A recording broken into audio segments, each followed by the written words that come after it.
Halo teman-teman semua, kembali lagi saya Celok Kelungga di channel Celok Tutorial.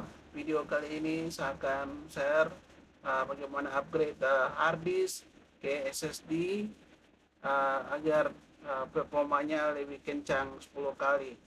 Yuk simak videonya berikut. Ya, laptop sedang dikasih keluar dari tas laptop. Ini saya sedang buka casing belakang laptop. Teman-teman terus ikuti videonya sampai akhir ya.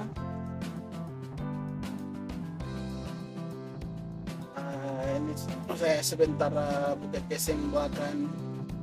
Semua baut harus dilepas. Baut sudah selesai saya lepas. Saya sedang buka casing laptop.